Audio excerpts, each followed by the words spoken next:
Hello. आज letter writing का topic शुरू कर रहे हैं। बहुत सारे हैं, फॉर्मल है, इनफॉर्मल है, फॉर्मल में भी बहुत सारे हैं। 12th क्लास में आएगा 6 नंबर का, यानी यही लेटर आपका है। ये 12th क्लास में आ रहा है 6 नंबर का। 10th क्लास की बात कर रहा हूं, उसमें भी शायद 5 नंबर का आ रहा है। और ठीक RAS मेंस के अंदर ये 10 नंबर के करीब आएगा। फॉर्मल लेटर आज पढ़ेंगे। तो कोई भी किसी तरह का भी लेटर अगर आपके आता है तो उसमें वो क्या सावधानियां आपको रखनी पड़ेंगी जिससे कि आपके मार्क्स बिल्कुल भी आधा नंबर भी ना कटे। क्या करना पड़ेगा इसके लिए? लेटर राइटिंग में सबसे पहले आप ये देखिए कि एक तो होता है फॉर्मल लेटर और एक होता है इनफॉर्मल।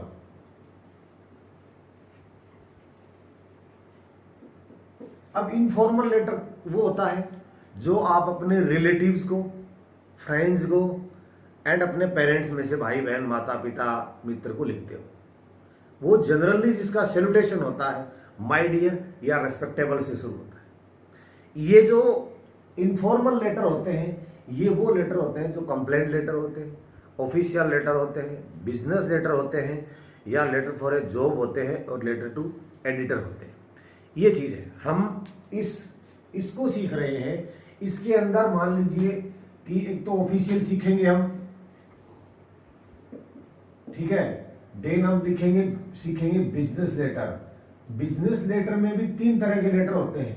एक तो होता है ऑर्डर को प्लेस करना, यानी किसी फर्म के द्वारा ऑर्डर किसी फर्म को देना। आप कुछ सामान परचेज करने के लिए सामान ऑर्डर देते हो, या आपने ऑर्डर दिया और वो सामान आपको नहीं मिला, उसको कहते हैं नॉन कॉम्प्लायंस, आपकी ऑर्डर की अवमानना हो गई। और तीसरा होता है what ever you received that is defective. जो भी आपको मिला वो क्या है? डिफेक्टिव है और उसको आप रिप्लेस करवाना चाहते हो। ये बिजनेस लेटर 3 तरह के इस तरह से होते हैं। देन होगा letter for a job. Letter for a job application भी कहते हैं इसको।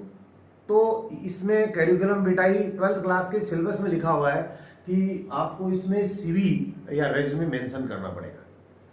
और इसके अलावा लेटर टू एडिटर,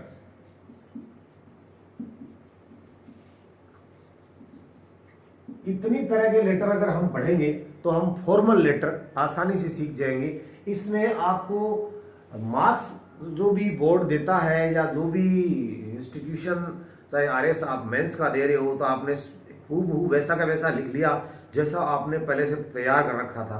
जरूरी नहीं आपने तैयार कर रखा हुआ आ ही जाए। तो हमें यहाँ सीखना क्या है? हमें सीखना है कोई भी टॉपिक दे दे, चाहे करंट का दे दे, अपने कोई नया टॉपिक उठा के दे दे, उसमें आपको उन लेटर का सेंटेंसेज हैं बीच वाले उसको डेवलप कैसे करना है, ये चीज़ सीखनी पड़ेगी। एक बात। दूसरी बात है इसका एक जो सिस्टम है वो है अवार्ड,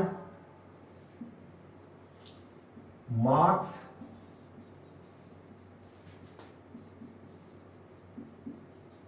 प्रोपोर्शनली। नंबर टुकड़ों में दो, एक साथ मत दो। आपने लेटर पढ़ के 6 का था, 4 नंबर दे के छोड़ दिया, ऐसा नहीं दे सकते। आपको डिवीजन जो मिलेगा आंसर की में, उसके आधार पर आपको इसका मार्क्स देने हैं। तो वो कौन सी चीजें हैं, हमें किन किन चीजों का ख्याल रखना है, वो चीज बताता हूं मैं आपको। इसका फॉर्मेट बताता हूं सबसे पहले। तो यहां से मिटा के ये देखिए कि सबसे पहले आपको क्या करना पड़ेगा। हम शुरुआत कर रहे हैं ऑफिशियल लेटर की, जिसको कंप्लेंट लेटर भी कहते हैं, ठीक है ना। उसको कैसे लिखेंगे? सबसे पहले यहां आएगा आपका एड्रेस और फिर आएगी डेट। जैसे आज की डेट है, आई थिंक आप तो एग्जामिनेशन की लिखो तो मार्च लिख देना।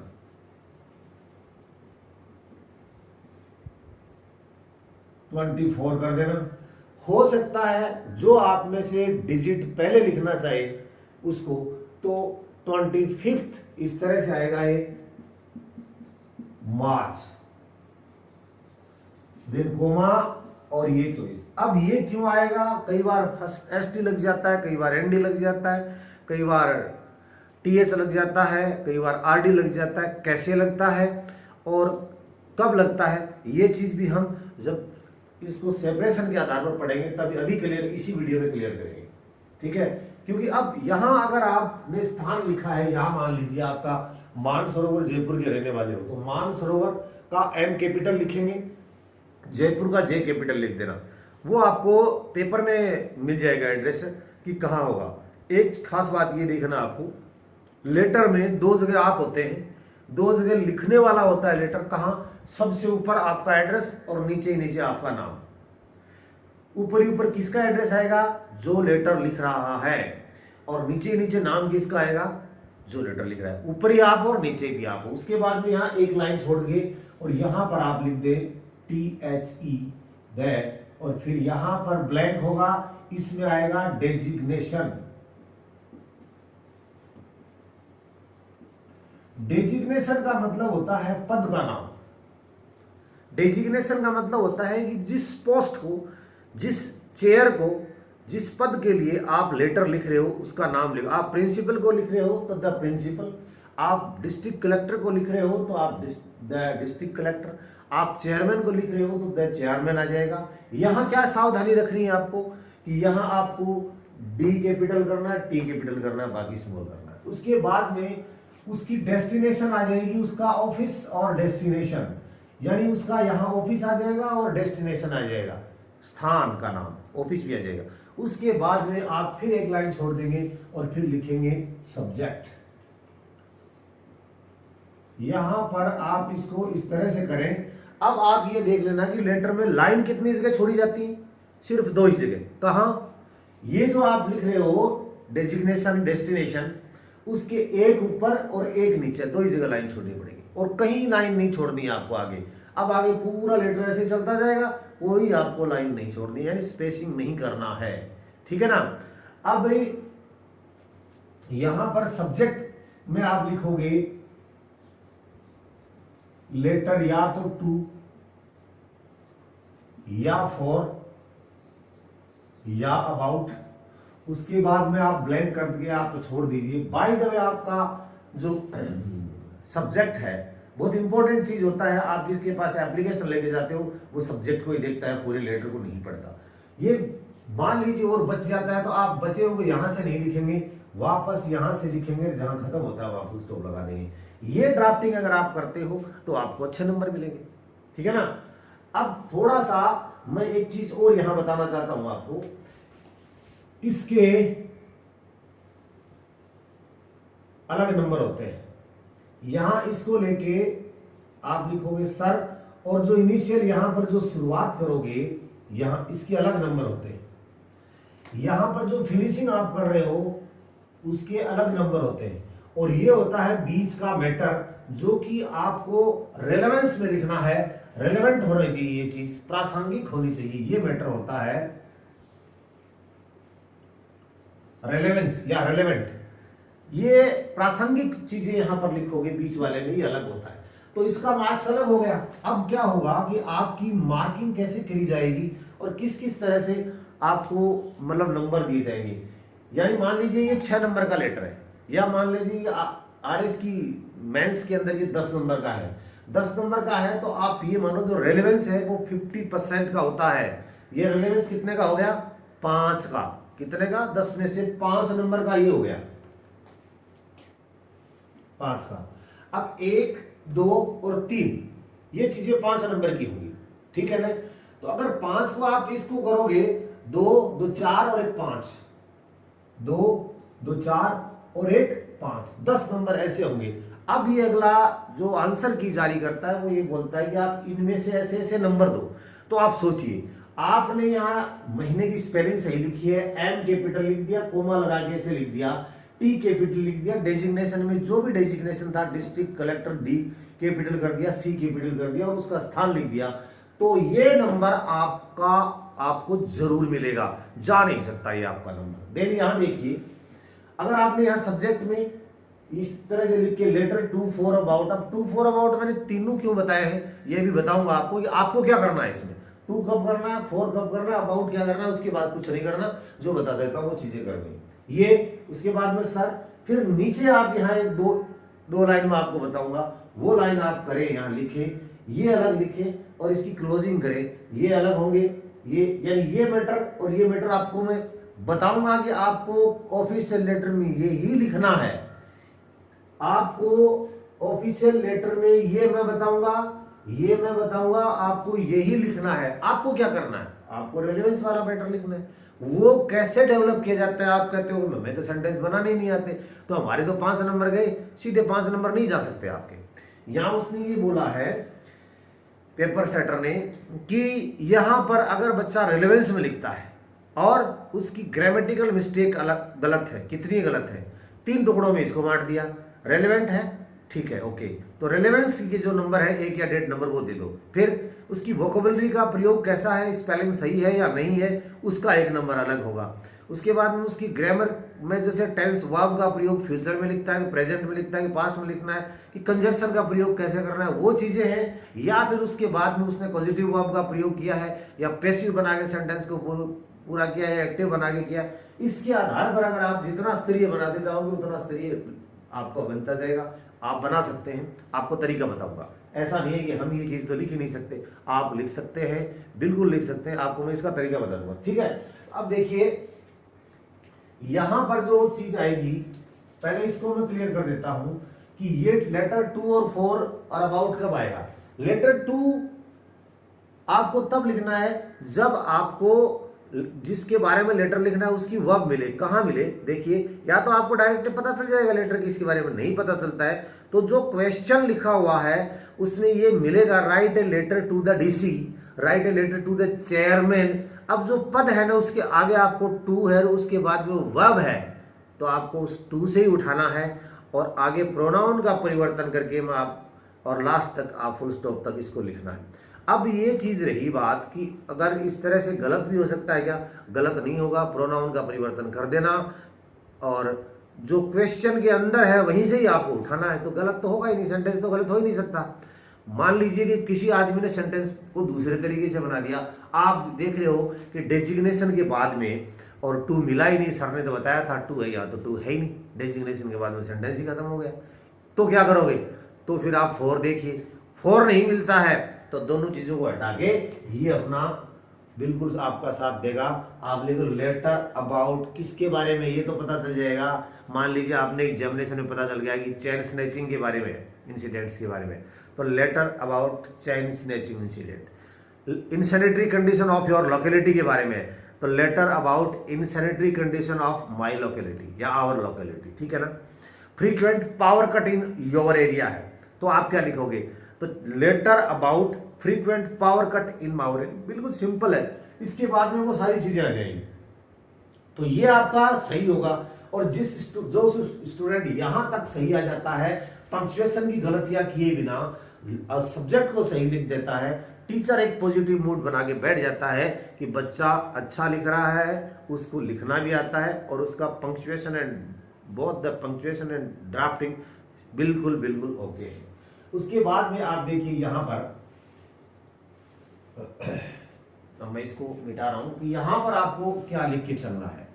यहां सर के बाद में आप नीचे लिखोगे आई would like.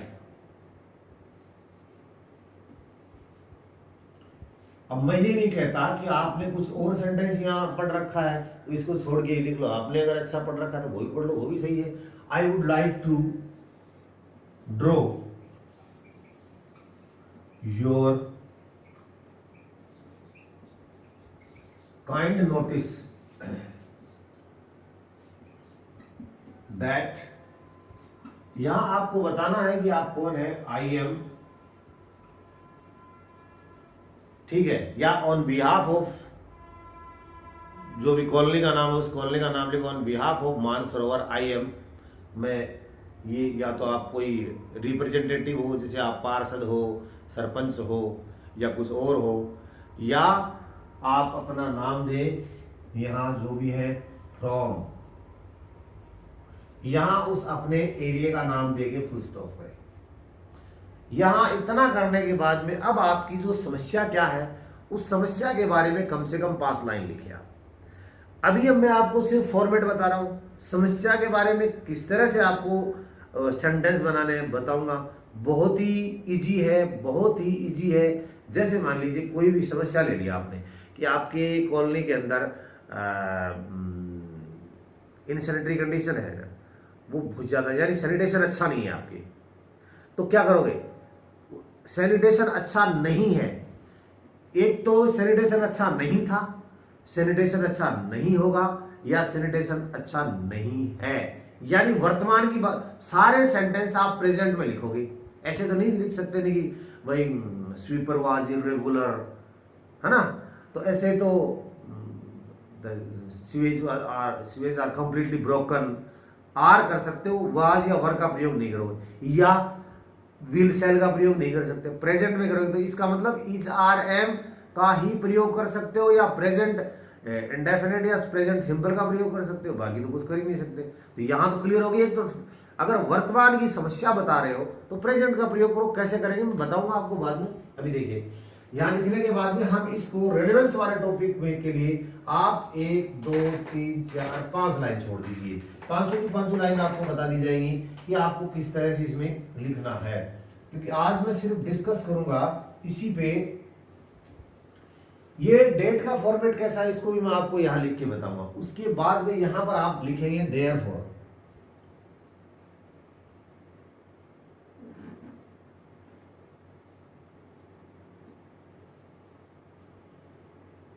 therefore so and thus demands a comma just after them, therefore हो, so हो एंड thus thus, इनके तुरंत बाद एक कोमा आना चाहिए। therefore एक साथ आना चाहिए, ऐसा नहीं कि देर अलग लिख दिया फोर अलग लिख दिया, ये बड़े मायने रखती है, आपका जो नॉलेज है वो बताती है टीचर चेक करने वाले को। therefore I request you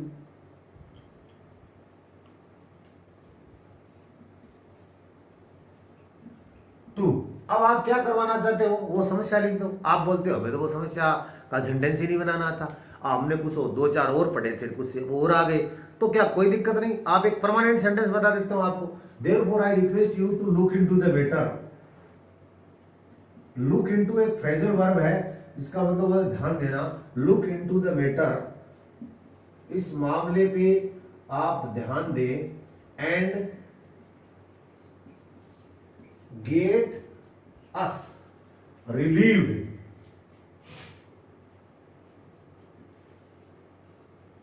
ये सेंटेंस है, बहुत अच्छा सेंटेंस है, इसीलिए आई रिक्वेस्ट, मेरा निवेदन है, you to look into the matter, इस मामले पे लुक इनटू करें, ध्यान दे, एंड गेट अस रिलीव्ड, और हमें राहत दे नहीं दिलवाए। पॉजिटिव वर्ब का प्रयोग किया है मैंने, ऐसे नहीं कि एंड रिलीव अस, ऐसा नहीं, हमें राहत दे ऐसा नहीं, दिलवाए, क्योंकि आप किसी ऑफिसर से बात कर रहे हो, वो खुद नहीं किसी से आपके मदद करवाएगा, ये पॉजिटिव वर्ब है, ठीक है।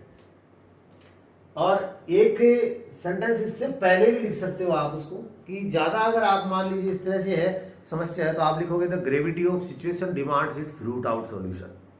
सिचुएशन इतनी गंभीर हो गई है कि ये अब इसका रूट आउट सॉल्यूशन निकलना ही चाहिए। ये फिक्स सेंटेंस है आपको, यानी ये आपको लिखना ही है, ये लिखना है, ये लिखना है। अब बता रहा हूं ये आपको लिखना ही है ऑफिशियल लेटर में, कुछ भी लेटर आ जाए, कोई भी लेटर आए, कोई भी लेटर आ जाए, ऑफिशियल लेटर, कंप्लेंट लेटर, आप शिकायत कर रहे हो, उसमें ये जो चीजें अब लिखवा रहा हूं वो लिखनी ही है।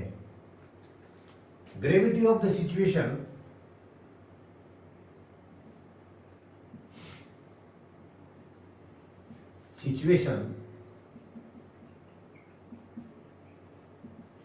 demands its root out solution।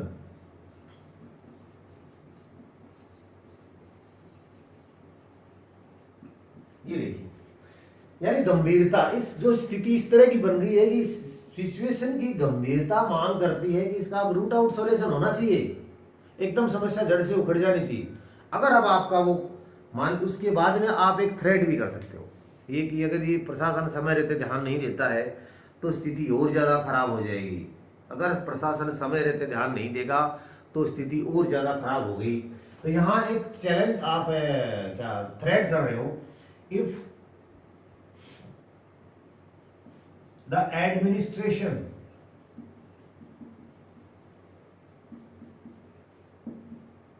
does not take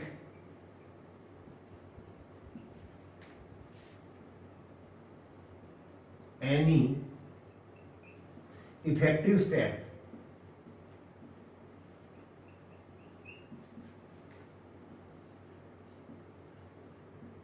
within the time.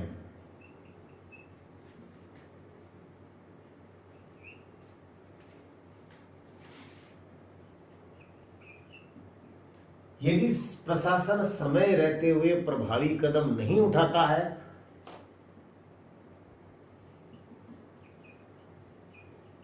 Situation will gate version कर सकते हो या मे गेट वर्स, ठीक है ना।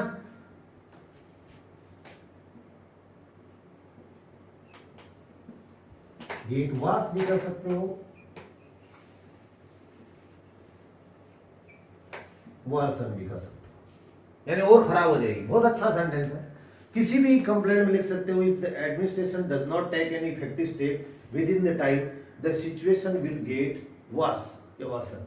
एक सेंटेंस और है, आई शैल बी, अब आप थोड़े ओब्लाइज भी करो उसको, I shall be highly obliged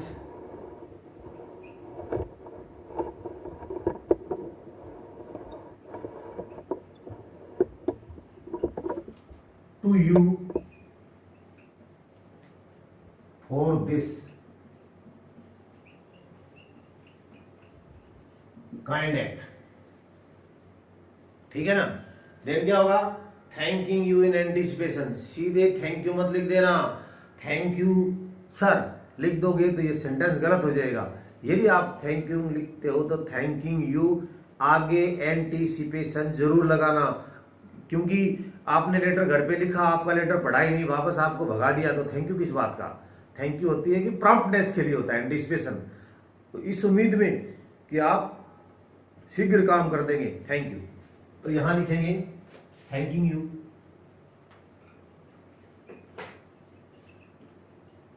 thanking you in anticipation, यानी प्रॉम्प्टनेस की एंटिसिपेशन होगा, और यहां लिखोगे योवर्स और सीधा ये सिंसियरली और ब्लैंक कर दोगे। अब देखिए यहां थोड़ा सा ध्यान दीजिए आप इस चीज को कि कितना बड़ा लिखा है ये चीजें, बहुत अच्छे स्तरीय सेंटेंस है, आपकी अच्छी लैंग्वेज वाले सेंटेंस है। अगर आप ये लिखते हो तो सारी की सारी चीजें इसमें आ सकती हैं कि मेरा निवेदन है कि इस मामले में ध्यान दे, राहत दिलाएं, सिचुएशन की गंभीरता ऐसी होगी है, प्रशासन समय पे ध्यान नहीं देगा तो सिचुएशन और खराब हो जाएगी। अगर आप ये काम करते हैं तो हम आपके बहुत आभारी हैं और उम्मीद करते हैं कि आप ये काम शीघ्र कर देंगे, इसलिए धन्यवाद। योर सिंसियरली हो जाएगा, और ये सी है, यहां पर सी है। अब देखो, अगर आपको फिर अपने सिर्फ रेलेवेंस वाला टॉपिक बचा, पीरियड बचा, बाकी ये आपको करना है। अब आप ऐसा कैसा लिखोगे पूरे नंबर मिलेंगे, ऐसा करोगे पूरे मिलेंगे, यहां वाले नंबर भी नहीं काट सकते, ये वाले बिल्कुल आपको नंबर देगा। बीच वाला जो रेलेवेंस वाला मैटर है, तो रेलेवेंस का जो मैटर है उसको अपन क्या करेंगे कि मैं कल नेक्स्ट वीडियो के अंदर एक क्वेश्चन लिखूंगा, फिर आपको रेलेवेंस का बता के और इस तरह से बताऊंगा कि आप इसको किस तरह से कर सकते हो। डेट के अंदर थोड़ा सा ध्यान दे लीजिए, अगर आप डिजिट पहले लिखते हो तो 1, 21 और 31 के आपको एसटी लगाना है, 2, 22 के आपको एनडी लगाना है, 3 और 23 को आप क्या करोगे, आरडी लगाओगे, और बाकी सब के टीएच लगाओगे। ये कब करना है, ये जब करना है जब आप डिजिट पहले लिखते हो, है ना। अगर आप डिजिट पहले नहीं लिखते हो तो वो तरीका सही है, पहले महीने का नाम लिखो और कोई S T N D R D और टी एच नहीं लगाना, सिर्फ डिजिट लिख के छोड़ दे। पहले डिजिट लिखोगे तो 1 मार्च, 2 मार्च, 3 मार्च, 4 मार्च ऐसे लिखना पड़ेगा, या मार्च 1, मार्च 2, मार्च 3, मार्च 4, यही हुआ। तो उम्मीद करते हैं कि पहले आप फॉर्मेट को अच्छी तरह से पढ़ो, याद करो, और कल वाले नेक्स्ट वाले वीडियो के लिए तैयार रहो। उसमें एक क्वेश्चन लेके आऊंगा, और ये रेलेवेंस में 5 लाइन आप कैसे लिखते हो, एक बार आप ट्राई करना, आप बिल्कुल आसानी से लिख दोगे। धन्यवाद।